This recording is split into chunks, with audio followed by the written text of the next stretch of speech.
Hi అండి, welcome back to our channel. ఈరోజు మనమైతే చాలా డిఫరెంట్గా వంకాయ మసాలా కర్రీ చేస్తున్నాము. ఇది గుత్తొంకాయ కాదండి, మసాలా కర్రీ చాలా బాగుంటుంది. ఎప్పుడు వంకాయ తిని తిని బోర్ కొడితే ఇలా చేసి తింటే చాలా బాగుంటుంది. వంకాయ అంటే ఇష్టం లేని వాళ్ళు కూడా మళ్ళీ మళ్ళీ చేసుకునే తినేలా ఉంటుంది, అంత బాగుంటుంది. ఈ ప్రాసెస్ చూద్దాం రండి. ఫస్ట్ వంకాయల్ని తీసుకొని శుభ్రంగా కడుక్కొని, దీనికోసం చిన్న వంకాయలు అయితే బాగుంటాయి, మీడియం సైజు ఉన్న బాగానే ఉంటాయి. ఇప్పుడు ఒక బౌల్లో వాటర్ తీసుకొని అందులో కొంచెం ఉప్పు వేసుకొని వంకాయలు నేను ఈ విధంగా మూడుగా కట్ చేసుకున్నాను. మీకు నేను తీసుకుని కొంచెం పెద్దవి కాబట్టి నేను అలా కట్ చేసుకున్నాను. రెండు వరుసలుగా అయినా కట్ చేసుకోవచ్చు, చిన్న తీసుకుంటే టేస్ట్ బాగుంటాయి. సో అలా కట్ చేసుకొని ఉప్పు నీళ్ళలో వేసుకోండి. ఆ తర్వాత స్టవ్ మీద ప్యాన్ పెట్టుకొని ఒక 3-4 టేబుల్ స్పూన్ ఆయిల్ వేసి, మనం ఆల్రెడీ కట్ చేసిన వంకాయలు ఉన్నాయి కదండి, అవి అందులో వేసుకోండి. ఇవి వంకాయలు ముందుగా ఫ్రై చేయడం వల్ల టేస్ట్ చాలా బాగుంటుంది. మనం తీసుకున్న వంకాయలన్నింటినీ వేసుకొని మూత పెట్టుకోండి. ఇలా మూత పెట్టుకొని ఒక 2 మినిట్స్ పాటు ఫ్రై చేసుకోండి. అంతలోపు మనం మసాలా కోసం ఒక మీడియం సైజ్ ఉల్లిపాయని, అలాగే 2 టమాటాని వేసుకున్నాను. అలాగే అందులో కొంచెం ధనియాలు, అలాగే కొంచెం వెల్లుల్లి, అలాగే ఒక ఇంచ్ అల్లం, అలాగే కొంచెం జీలకర్ర వేసుకొని అవన్నీ కచ్చబచ్చగా గ్రైండ్ చేసుకున్నాను.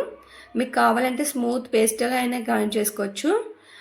వంకాయలు ఎంతగా ఫ్రై అయ్యాయో చూద్దాం రండి.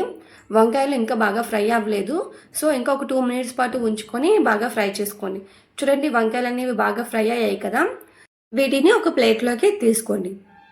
ఇప్పుడు అదే ఆయిల్లో ఒక టేబుల్ స్పూన్ జీలకర్ర, అలాగే కొంచెం ఆవాలు, అలాగే చిటికెడు మెంతులు వేసుకొని, అలాగే ఒక సన్నగా తరిగిన ఉల్లిపాయ, అలాగే కరివేపాకు, అలాగే కొంచెం శనగపప్పు వేసుకొని ఆనియన్స్ అని బాగా ఫ్రై చేయండి.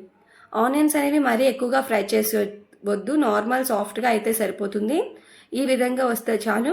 ఇప్పుడు ఆల్రెడీ మనం గ్రైండ్ చేసిన పేస్ట్ని అందులో వేసుకొని ఈ పేస్ట్తో పాటు బాగా కలపండి ఉల్లిపాయల్ని. ఇలా బాగా కలిపిన తర్వాత మూత పెట్టుకోండి. మూత పెట్టుకొని ఒక 5 మినిట్స్ పాటు సిమ్లో ఫ్రై చేసుకోండి. దానివల్ల మనకి టేస్ట్ చాలా బాగుంటుంది.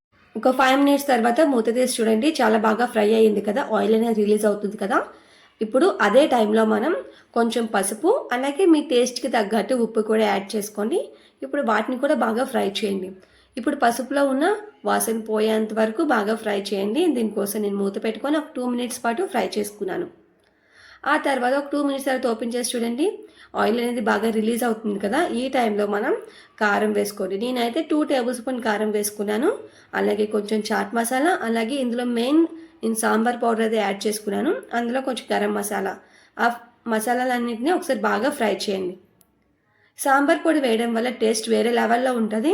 మీ దగ్గర ఉంటే వేయొచ్చు, లేదంటే స్కిప్ చేయండి.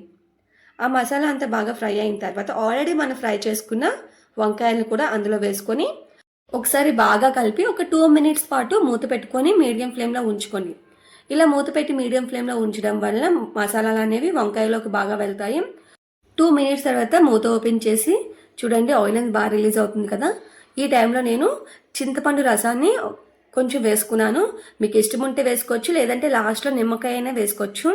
అలా చింతపండు రసం వేసుకొని అందులో ఒక గ్లాస్ వాటర్ వేసుకున్నాను. అంటే మీ గ్రేవీకి తగ్గట్టు వాటర్ వేసుకోండి. అంటే కొంచెం మంది చపాతీకి, రోటీకి తింటారు కదా, వాళ్ళైతే కొంచెం ఎక్కువ గ్రేవీ ఉంచుకుంటే టేస్ట్ బాగుంటుంది. రైస్లో తినేవాళ్ళు తక్కువ గ్రేవీతో తింటేనే బాగుంటుంది. ఇప్పుడు మీ గ్రేవీకి తగ్గట్టు వాటర్ ఉంచుకొని స్టవ్ ఆఫ్ చేసుకోండి. అంతేనండి, టేస్టీగా ఇలా వంకాయ మసాలా కర్రీ చేసుకొని తినండి. అసలు వంకాయ తినలేని వాళ్ళు కూడా చాలా ఇష్టంగా మళ్ళీ మళ్ళీ చేసుకునేలా తింటారు, అంత బాగుంటుంది. బయట కూడా ఎక్కడికి వెళ్ళి తినాల్సిన అవసరం లేదు, ఇంట్లోనే మనం హెల్తీగా ఈజీగా చేసుకోవచ్చు. ఇది గుత్తొంకాయ కన్నా చాలా బాగుంటుంది. కానీ దీనికోసం లేత వంకాయలు తీసుకుంటేనే టేస్ట్ బాగుంటుంది, ముదిరిపోయిన వంకాయలు తీసుకుంటే అంత టేస్ట్ బాగోదు. సో ఒకసారి ఖచ్చితంగా ట్రై చేసి ఎలా వచ్చిందో కామెంట్ చేయండి. అలాగే మన ఛానల్ని ఎవరైనా ఫస్ట్ టైం చూస్తున్నట్లయితే సబ్స్క్రైబ్ చేయండి, అలాగే లైక్ చేయండి, షేర్ చేయండి.